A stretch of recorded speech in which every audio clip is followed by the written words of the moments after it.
주님의 평화가 여러분과 함께. 감사합니다. 하나님께서 오늘 우리에게 주시는 말씀 사사기 14장 1절에서 4절 그 다음에 7절 말씀입니다. 우리 함께 말씀 읽겠습니다.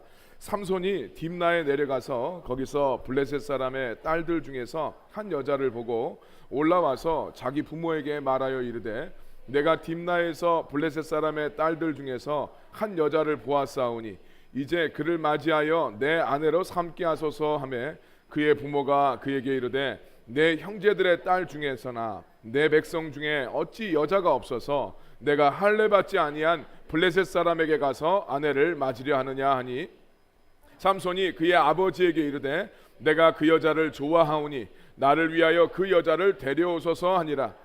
그때에 블레셋 사람이 이스라엘을 다스린 까닭에 삼손이 틈을 타서 블레셋 사람을 치려 함이었으나 그의 부모는 이 일이 여호와께로부터 나온 것인 줄은 알지 못하였더라. 그가 내려가서 그 여자와 말하니 그 여자가 삼손의 눈에 들었더라. 아멘. 여러분, 하나님은 살아계시고 역사하십니다. 지금 이 자리에 우리와 함께 하시고 우리에게 복 주시길 원하십니다. 그 좋으신 하나님 은혜를 사모하면서 이 자리에 나오신 여러분들을 우리 예수님의 이름으로 환영하고 예수님의 이름으로 축복합니다. 자, 우리 서로를 향해서 축복의 인사 함께 나누겠습니다. 빛이 있으라, 빛이 있으라. 말씀에 비치신 예수님이 이 시간 여러분들의 심령에 충만하게 임하시길 예수님의 이름으로 축복합니다. 진대재 씨 기억하시려면 이거 참 오래된 이야기네요. 예.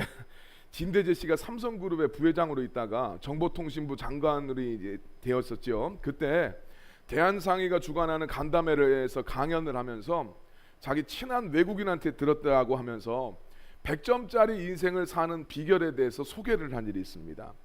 그가 소개한 방법은 알파벳 하나하나에다가 숫자를 붙입니다. A는 1, B는 2, C는 3. 그래서 이렇게 하다 보면 Z는 26이 되겠죠. 그런 다음에 영어 단어 스펠링에 해당하는 숫자를 모두 더해서 100이 되는 단어를 이제 찾아보는 겁니다. 그러면서 이제 진장관의 문답이 이어졌는데 열심히 일하면 100점짜리가 되겠나? 이렇게 물어보면서 하드워크, 이거는 98점이라는 거예요.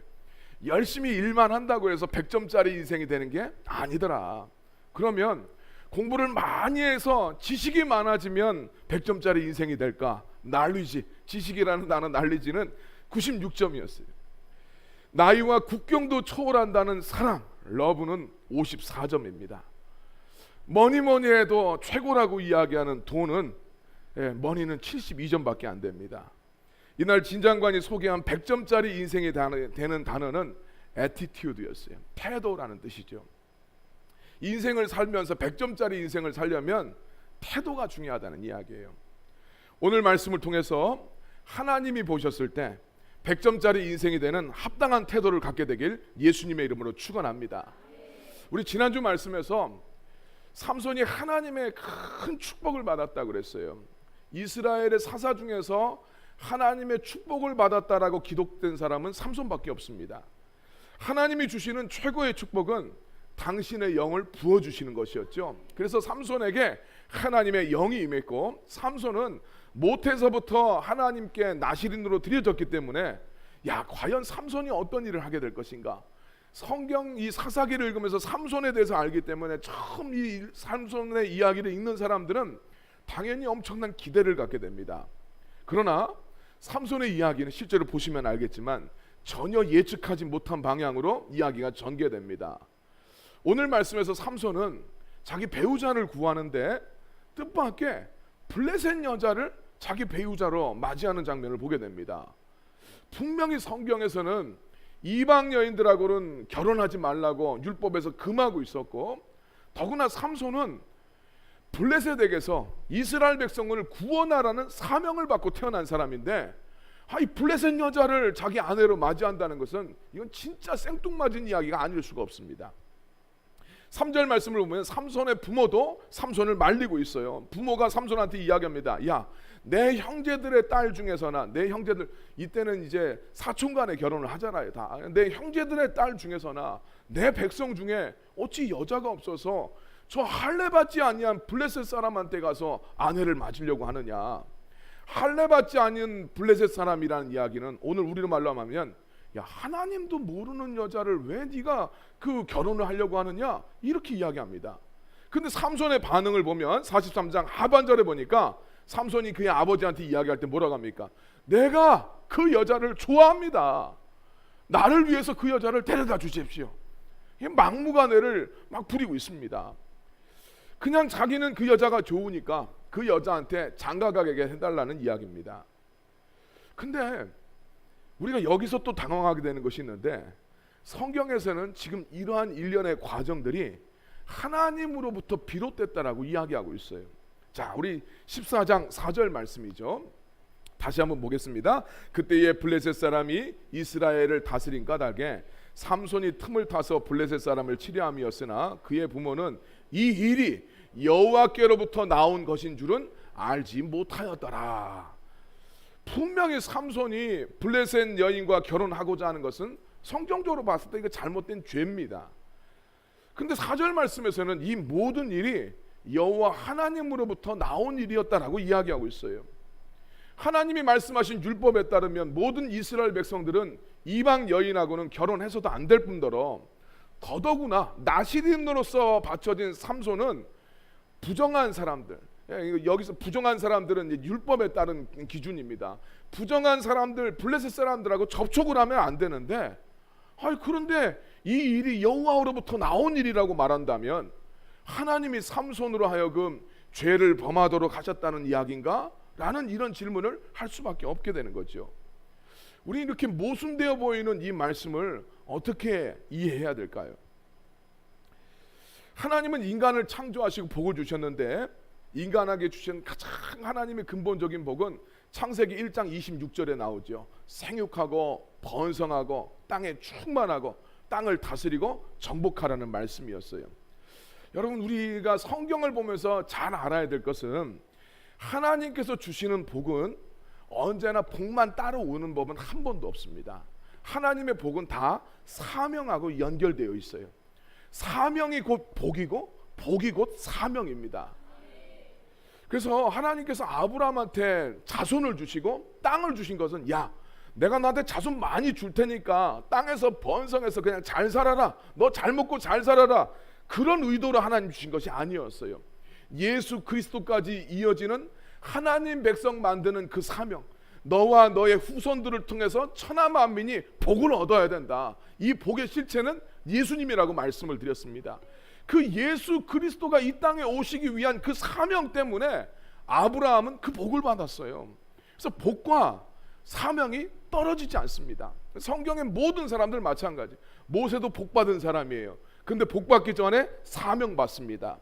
다윗도 하나님이 그 인생 출세시켜 주려고 왕시킨 것이 아니라 하나님의 사명자로서 살아갔었을 때 하나님이 복 내려줍니다.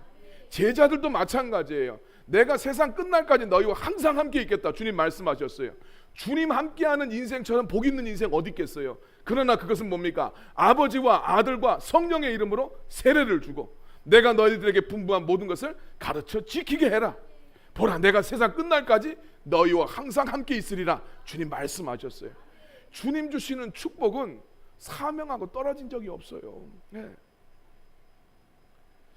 하나님이 사람에게 주신 복은 바로 하나님의 씨앗을 이 땅 위에 생육하고 번성하고 충만하게 만들어서 이 땅과 우주를 하나님의 뜻 가운데서 다스리고 통치하란 말씀이었어요.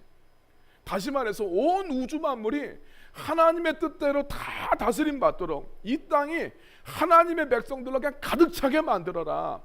이것이 주신 하나님 인간에게 주신 복이었고 사명이었습니다. 인간이 이 사명 따라 살아가도록 하나님은 에덴 동산을 마련하셔서 인간의 삶을 지켜주시고 보호해 주시고 모든 필요를 공급해 주셨습니다. 근데 인간이 타락해서 창조주이신 하나님을 인정하지 않고 자기 뜻대로 살아가고자 했었을 때 인간은 하나님의 씨를 퍼뜨리는 것엔 관심이 없어져요. 어떻게 하든 자기 자식, 자기 씨를 퍼뜨리기를 원합니다. 자기 자식이 잘 되고 자기 가문이 잘 되는 일에 안간힘을 쏟게 됩니다. 하나님의 뜻에 따라 통치되는 세상이 아니라 어떻게 해서든지 자기 뜻대로 잘 살아지면 그 인생이 성공이라고 착각하면서 인생을 살게 됩니다. 이처럼 인간이 타락해서 사명을 잃어버리게 되면서 인간은 하나님이 주신 세상에 대한 통치권도 상실해 버립니다.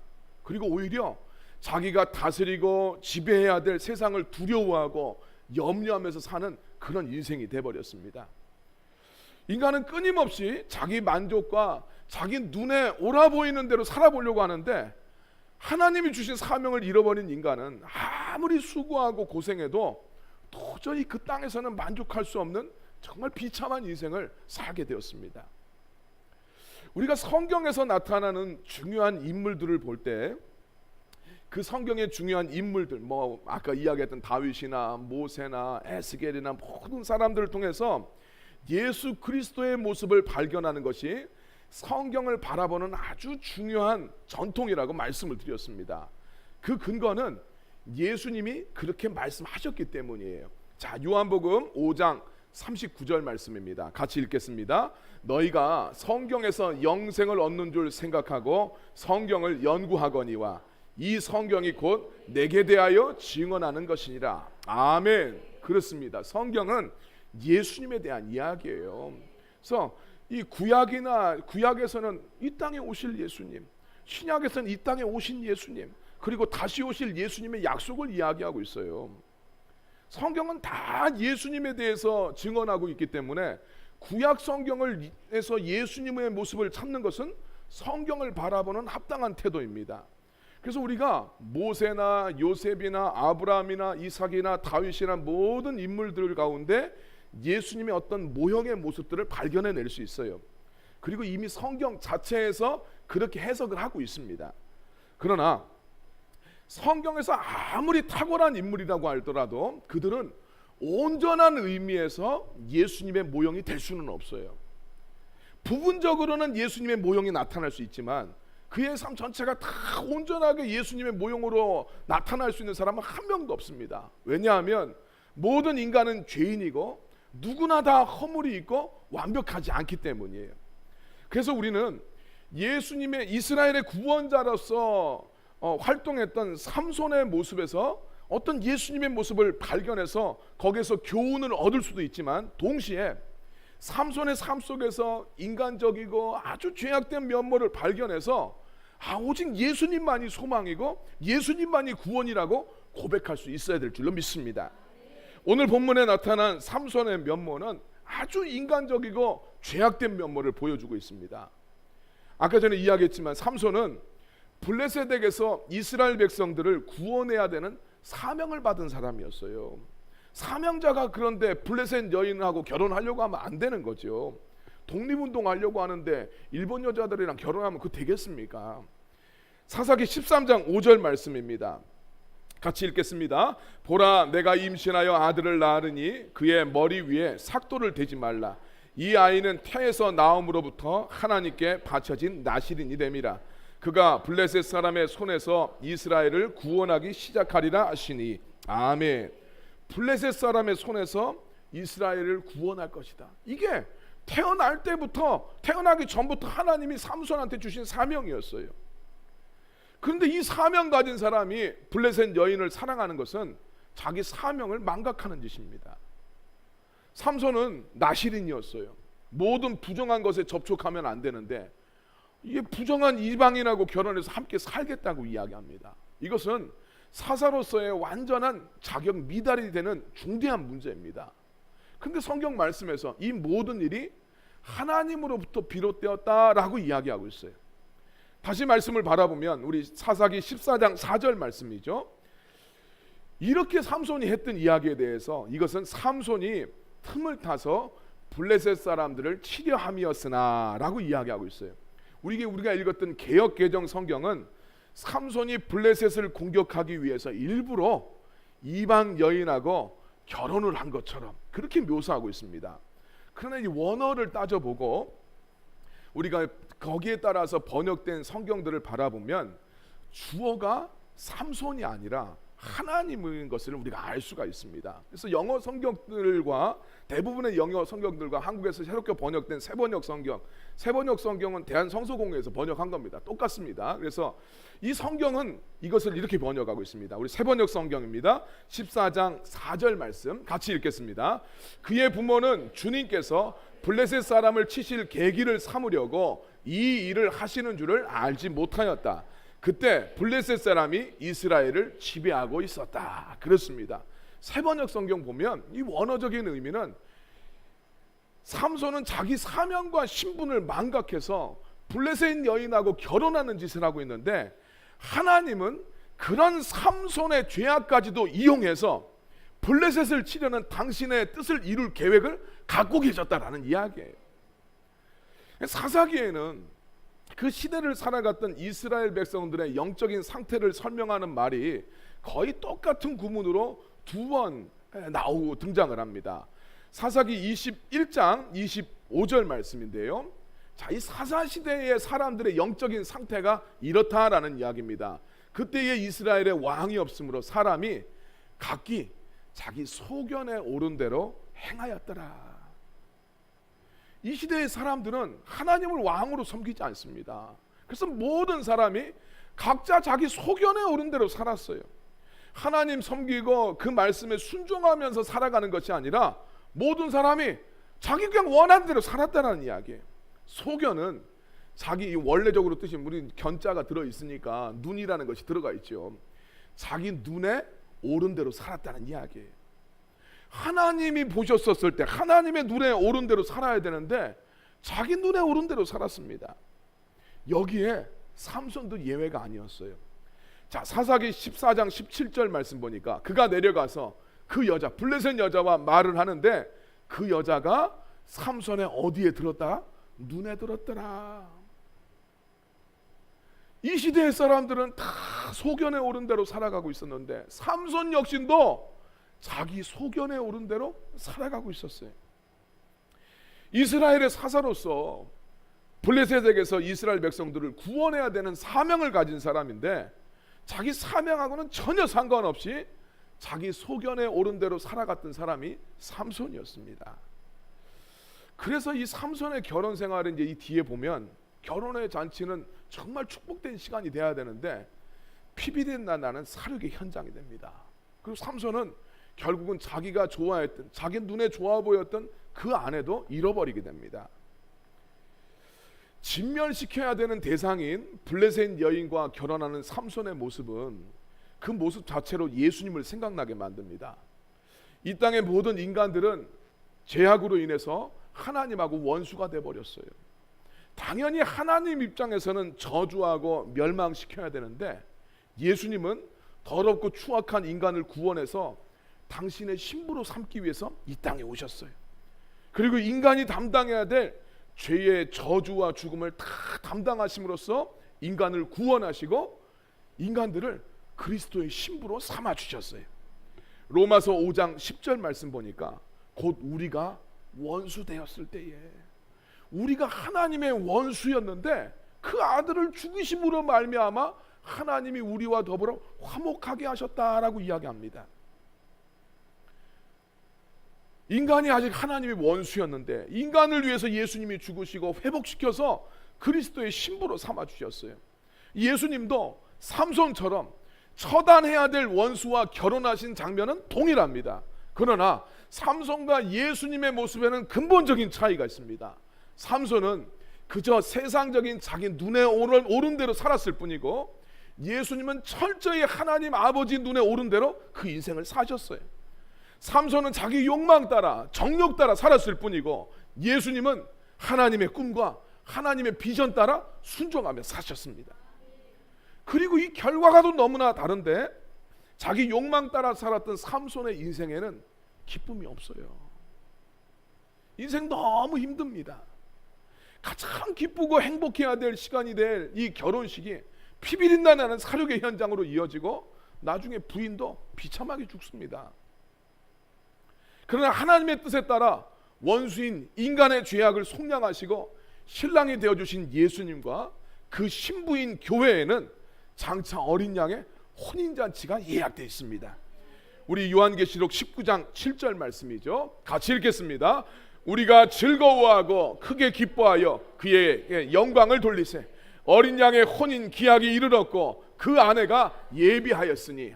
아멘. 어린 양의 혼인잔치가 지금 예비되어 있습니다.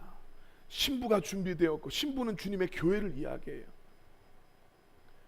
자, 예수님께서도 삼손과 똑같이 진멸시켜야 될 대상과 함께 결혼하셨는데 삼손의 결혼은 비극으로 끝나고 예수님의 이야기는 혼인잔치로 끝납니다. 하나님은 인간의 그 연약함과 죄악으로 인해서 하나님 앞에 불순종한다 할지라도 하나님은 기어이 당신께서 뜻하신 목적을 성취하시는 분이십니다. 삼손이 사명을 망각하고 자기 소견에 오른 대로 살았지만 하나님은 그것까지도 이용해서 하나님의 계획대로 블레셋을 치십니다. 이것을 우리가 신적인 섭리라고 불러요. 도저히 인간이 헤아릴 수 없는 하나님의 뜻과 계획을 우리는 섭리라고 이야기합니다. 그러나 신적인 섭리가 인간의 의지보다 아무리 앞서고 신적인 섭리가 아무리 능력이 있고 감히 인간이 그것을 헤아릴 수 없다고 그래서 그러면 어차피 이 세상은 다 하나님께서 원하시는 뜻대로 하나님이 이끌어 가시니까 우리는 우리 마음대로 살아도 되겠네? 라고 생각할 수 있는데 그것은 그 인간을 부르신 하나님의 부르심의 목적과 뜻과 맡겨주신 사명이 있다는 것을 망각하는 이야기예요. 하나님은 이 세상을 다스리시고 우리의 생각을 넘어서 당신의 뜻대로 이 세상을 이끌고 가십니다. 이건 우리가 헤아릴 수가 없어요. 그러나 내 삶에 주신 하나님의 부르심과 뜻과 목적이 있고 우리는 그 하나님의 부르심에 따라서 거기에 합당하게 반응할 필요가 있어요. 예수님이 인간을 위해서 죽으셔야 됐습니다. 가룟 유다가 거기 쓰임 받았어요. 예수님 팔아 넘겼습니다. 그러면 가룟 유다는 하나님의 뜻 가운데 합당하게 쓰임 받은 것일까요? 그 말이 안 되는 이야기죠. 하나님은 가룟 유다의 패역한 마음까지도 사용을 하셨어요. 하나님의 뜻을 이루어 가시는데 사용을 하셨습니다. 이게 신의 섭리고 이게 하나님의 영역이에요. 우리가 어떻게 개입할 수가 없습니다. 그러나 인간은 저마다 자기의 뜻과 계획대로 사는 것이 아니라 하나님이 기뻐하시는 모습대로 하나님 맡겨주신 사명 따라서 하나님 앞에 저마다 반응하면서 살아야 될 책임이 있어요. 이것이 인간이 하나님 앞에 가져야 될 합당한 태도인 것을 믿으시길 바랍니다. 물론 인간이 하나님이 맡겨주신 사명을 붙잡고 또 하나님의 뜻을 그 사명을 이루어서 하나님의 뜻을 이루는 것은 인간의 노력과 결단만으로 되지 않아요. 성령님 반드시 도와주시고 역사해 주셔야 될 영역입니다. 그러나 성도는 자기 결단과 의지의 능력으로 하나님께서 맡겨주신 사명을 다 이룰 수 없다 할지라도 자기 자신이 하나님의 뜻을 받들고 하나님 맡겨주신 사명을 감당하려는 태도는 가져야 된다는 이야기예요. 능력은 없어도 태도는 가져야 돼요. 이 태도를 가지고 살아가면 그 인생이 하나님 보셨을 때 100점짜리 인생이 된다는 것을 믿으시길 바랍니다. 하나님 앞에 이런 합당한 태도를 갖지 않으면 하나님은 당신의 뜻을 이루어 가시는데 기어이, 근데 거기에 합당하게 반응하지 않는 사람의 삶은 하나님이 굉장히 다루고 가십니다. 하나님은 삼손이 하나님의 뜻과 사명을 망각했어도 이스라엘을 위한 도구로서 계속해서 사용을 하세요. 그리고 기어이 하나님의 뜻을 성취합니다. 그러나 하나님 앞에 합당한 태도를 갖지 못했던 삼손의 인생에는 기쁨과 소망이 없어요. 하나님은 삼손의 삶에 엄청난 은혜와 축복과 은사를 주셨어요. 근데 삼손이 하나님 앞에 합당한 태도를 갖지 못했기 때문에 삶이 너무나 힘들고 고통스러울 수밖에 없어요. 하나님은 당신의 백성들을 하나님께 합당한 태도를 갖추도록 삶의 환경과 문제 속에서 성도들을 다듬어 가십니다. 성도가 하나님 앞에 합당한 태도를 갖추고 자기 소견에 옳은 대로가 아니라 하나님 보시기에 좋은 대로 살아가면 그 힘들고 어려운 삶도 하나님의 축복이 됩니다. 그러나 계속해서 자기 소견에 옳은 대로만 살아가면 하나님이 모난 부분을 다듬어 가시기 위해서 그 인생에 하나님의 정과 망치를 손댈 수밖에 없어요. 그 모난 부분들을 하나님이 쳐내기 위해서 거기에다 정을 대고 하나님이 망치로 두들깁니다. 모세는 하나님 앞에 합당한 태도를 갖추기 위해서 40년 세월이 필요했어요. 야곱은 자기 인생을 회고하면서 자기가 130년 험악한 인생을 살았다고 고백합니다. 그 이유가 뭡니까? 신앙생활 안 해서가 아니에요. 신앙생활을 할지라도 하나님 앞에 합당한 태도를 갖추지 못했기 때문이에요. 성경에 보면 하나님의 합당한 태도를 갖추도록 다루시는 시간이 없었던 사람은 한 명도 없습니다. 요셉은 억울하고 험난한 13년의 세월을 보내게 돼요. 다윗도 10여 년이 넘는 세월을 도망 다니고 정말 힘들고 고단한 인생을 살게 됩니다. 인간은 누구나 다 자기 소견에 오른 대로 살아가려는 악한 근성이 있기 때문에 하나님의 이 다루심에서 자유로운 사람은 한 명도 없습니다. 다만 누구는 130년, 누구는 10년, 이런 차이는 어디서 발생을 하느냐? 그건 자기 삶 속에서 하나님의 통치를 인정하고 자기의 삶을 하나님의 목적 안에서 바라보는가, 그렇지 않은가, 여기에 달려 있어요. 하나님은 모세나 야곱이나 요셉이나 다윗이나 사울, 심지어는 가룟 유다도 다 사랑하시고 그들에게 합당한 태도를 갖추도록 주님은 그들의 인생을 다 다루어 가십니다. 그러나 끝내 가룟 유다나 사울처럼 망하는 인생이 있기도 하고, 모세나 야곱처럼 오랜 시간에 하나님의 연단을 받는 사람들도 있는가 하면, 요셉이나 다윗처럼 비교적 짧은 시간에 연단을 받는 사람들이 있습니다. 그래서 결국 하나님의 통치 아래 거역하려는, 하나님의 통치 아래 거하려고 하는 합당한 태도를 갖느냐, 갖지 못하느냐, 얼마나 빨리 갖추어지느냐, 여기에 따라서 결정이 됩니다. 예를 들어서 요셉을 보게 되면 요셉은 형제들한테 미움을 받습니다. 시기 질투예요.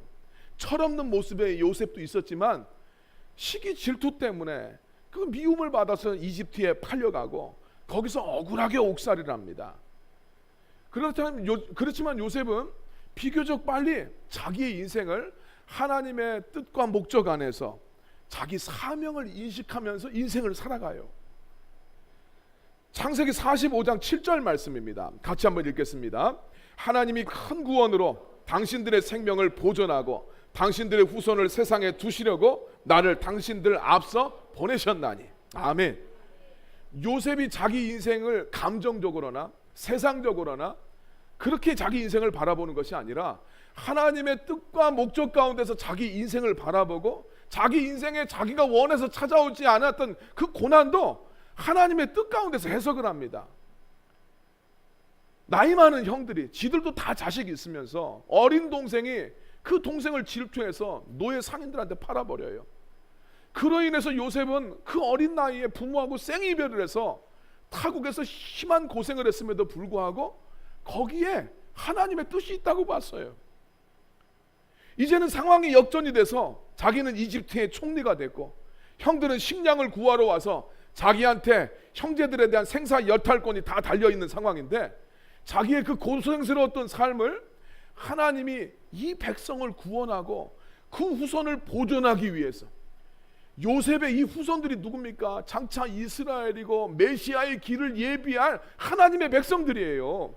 하나님이 그들을 구원하기 위해서 자기를 먼저 이집트에 보낸 것으로 자기 인생을 해석하고 있어요. 물론 하나님께서 요셉에게 깨닫게 하신 것이겠지만 요셉은 자기의 삶을 환경과 상황 속에서 아주 인간적이고 세상적인 눈으로 보지 않고 하나님의 관점으로 인생을 바라보고 또 자기 인생을 하나님의 관점 가운데 고백하고 또 하나님께서 맡겨주신 사명 안에서 자기의 인생을 고백할 수 있는 하나님이 정말 원하시는 합당한 태도를 가진 사람이었어요. 하나님은 이렇게 하나님의 사명을 깨닫고 거기에 헌신하는 태도를 굉장히 기뻐하시고 그 사명 따라서 그의 삶에 복도 부어주십니다. 인생을 바라보면서 삐딱한 시간으로 볼 수 있어요. 똑같은 일이 벌어져도 세상적이고 인간적으로 볼 수 있습니다. 교회 안에도 마찬가지. 신앙생활에도 전혀 하나님의 역사는 바라보지 않고 그냥 세상적이고 인간적으로 바라봅니다. 그래서 자기 인생을 하나님의 관점 가운데서 바라보는 그 합당한 태도를 갖지 못하면 이거 해결 안 납니다. 예. 그거 계속 인생에 반복됩니다. 5년 주기로 10년 주기로 계속 반복됩니다. 하나님 아버지는 인간들이 자기들의 창조된 이유와 목적을 잃어버리고 살아가는 것을 너무나 불쌍히 여기셨어요. 인간이 아무리 하나님의 형상으로 존귀하게 창조되었어도 존재의 목적, 사명을 망각하면 비천한 존재가 불과합니다. 하나님 아버지는 목적을 잃어버린 인간들에게 예수 그리스도를 보내셔서 잃어버린 사명을 일깨워 주셨어요. 인간의 사명은 하나님하고 교제하고 살아가고 하나님이 다스리고 통치하시는 하나님의 나라를 전파하는 것이라고 분명히 주님 말씀하셨습니다. 고린도전서 1장 9절 말씀입니다. 같이 읽겠습니다.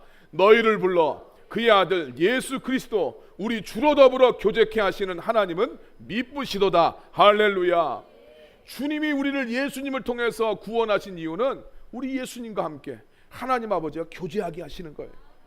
이 땅에 살아가는 인간의 가장 기본적인 사명은 하나님하고 교제하고 하나님 섬기고 예배하는 삶이에요. 하나님을 예배하는 것은 단지 세레머니가 아닙니다. 주일날 하는 이 세레머니가 아니라 하나님의 다스림을 내 삶 속에서 인정하는 거예요. 내 삶이 하나님의 다스림 가운데 있습니다. 하나님이 내 삶을 이끌고 갑니다. 내 삶에 하나님의 뜻이 있습니다. 이거 고백하는 게 진짜 하나님 예배예요. 그리고 그때 하나님의 나라가 그의 심령 가운데 이루어집니다. 하나님의 나라는 국가의 이야기가 아니에요. 하나님의 다스림과 통치 안에 성도가 거하는가, 그때 하나님 나라가 여기 임했다, 주님 말씀하시는 거예요. 누가복음 9장 1절 2절 말씀입니다. 같이 읽겠습니다. 예수께서 12 제자를 불러 모으사 모든 귀신을 제어하며 병을 고치는 능력과 권세를 주시고 하나님의 나라를 전파하며 앓는 자를 고치게 하려고 내어 보내시며. 아멘. 예수님을 통해서 하나님 나라를 전파하라고 우리한테 말씀해 주셨어요. 이게 인간의 사명이에요. 나를 위해서 살아가는 것이 아니라, 나의 왕국을 구축하는 것이 아니라 하나님의 나라를 전파하는 것이에요. 예수님에 의해서 구원받은 성도는 이 사명을 깨닫게 되고 또 사명을 회복하게 되고 거기에 헌신함으로써 하나님 앞에 복된 자로서 인생을 살아갈 수 있게 됩니다. 여러분, 신앙생활을 해도 사명을 깨닫지 못하는 성도는 정말 힘이 없고 비참합니다. 사명을 깨닫지 못했던 모세는 파라오를 두려워하면서 광야에서 숨어 살아요. 전전긍긍합니다. 근데 모세가 하나님의 사명을 붙잡게 되니까 모세가 파라오 앞에, 자기가 두려웠던 파라오 앞에 하나님과 같은 존재가 됩니다. 출애굽기 4장 16절 말씀이죠. 앞부분 잘랐습니다. 너는 그에게 하나님같이 되리라. 하나님이 모세를 보내시면서 하시는 말씀이, 사명 줘서 보내시면서 하는 말이, 네가 두려워하던 파라오 앞에 네가 하나님처럼 될 거라고 주님 말씀해 주셨어요. 사명을 잃어버린 성도는 이 세상을 살아가면서 아무런 권세가 없고 세상 사람하고 다를 바가 전혀 없습니다.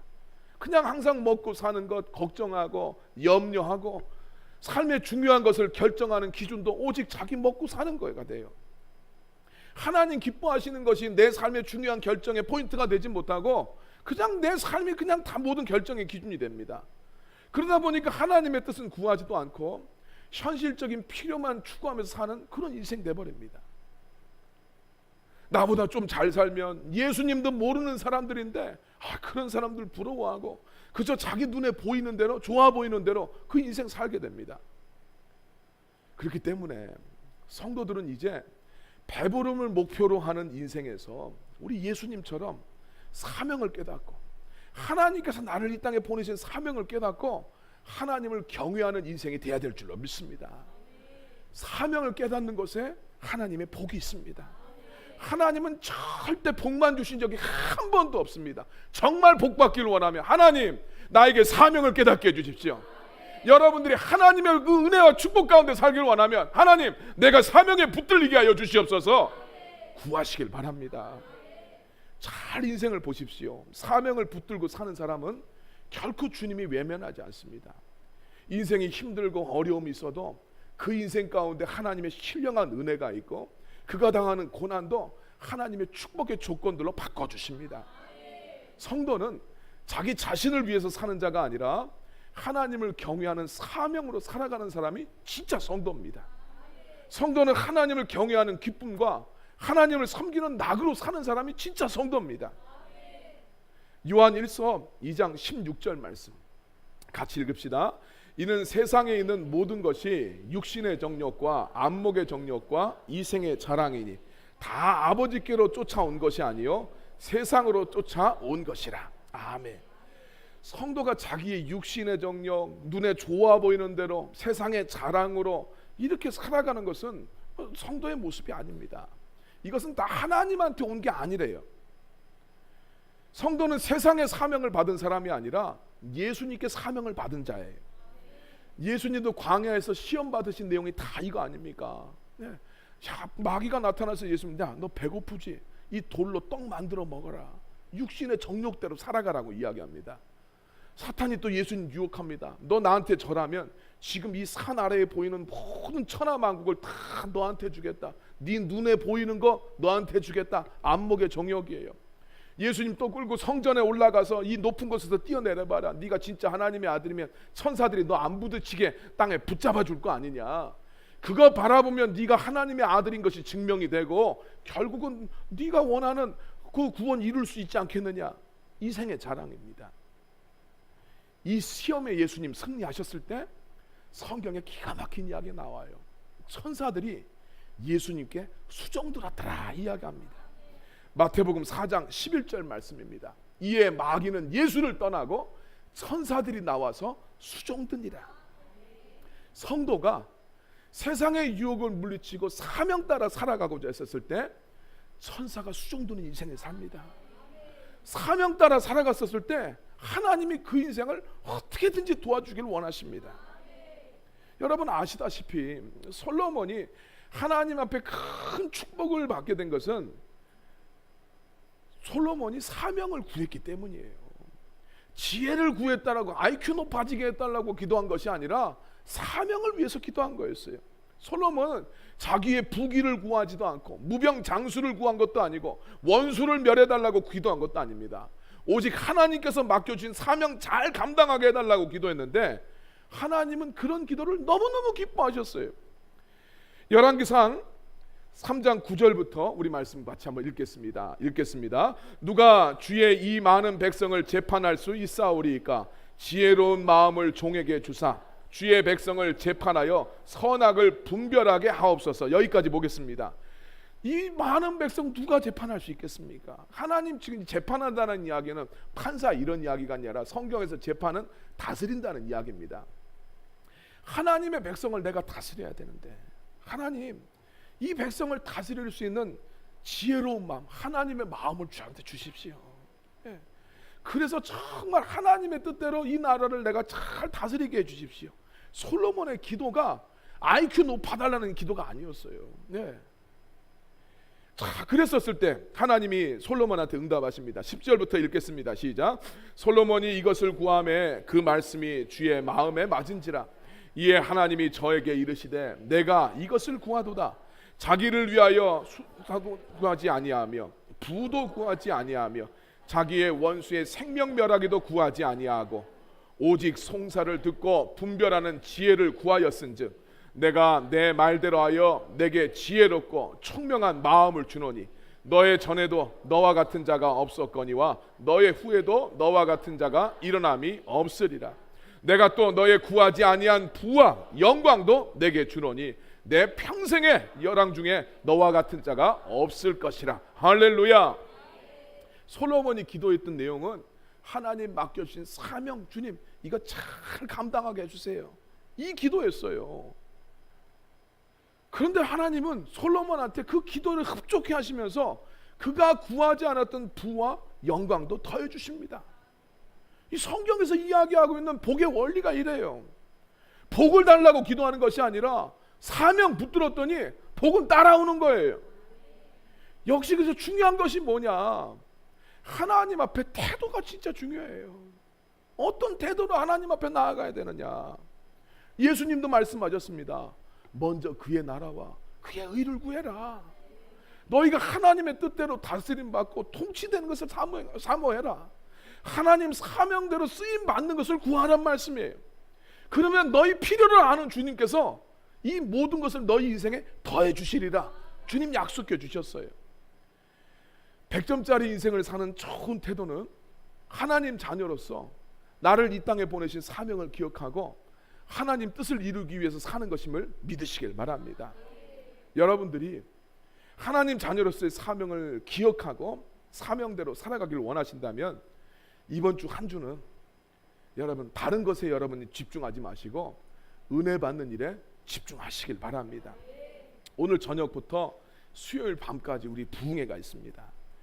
은혜 받으면 내가 가지려고 하는 것이 아니라 내가 생각하지 않아도 하나님 앞에 100점짜리 좋은 태도를 갖게 됩니다. 왜냐하면 은혜를 잃어버린 성도는 사명도 잃어버립니다. 그저 소견에 오른 대로 환경 따라 상황 따라 인생 삽니다.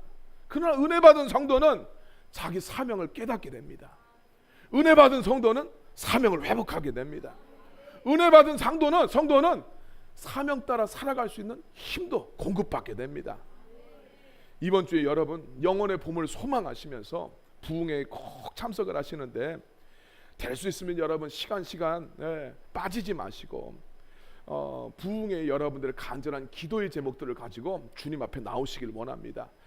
부흥회 때는 별도의 헌금 시간이 따로 없습니다. 우리 교회 오래 계셨던 분들은 아시겠지만 별도의 헌금 시간이 없고 여러분들의 기도 제목을 적어서 강단에다가 미리 올려두시면 됩니다. 올려두시면 그거 위해서 같이 기도하는데 가능하면 여러분들 시간 여러분들의 기도의 내용들을 적으셔서 하나님 앞에 기도하면서 나아가십시오. 그래서 시간 내가 마음을 바치고 시간 내가 주님을 사모하는 마음으로 여러분 참여하셔서 은혜 베풀길 원하시는 그 주님 앞에 여러분 간절한 마음으로 나오셔서 하나님 예비하신 크신 은혜 온전하게 누리시기를 예수님의 이름으로 축원합니다.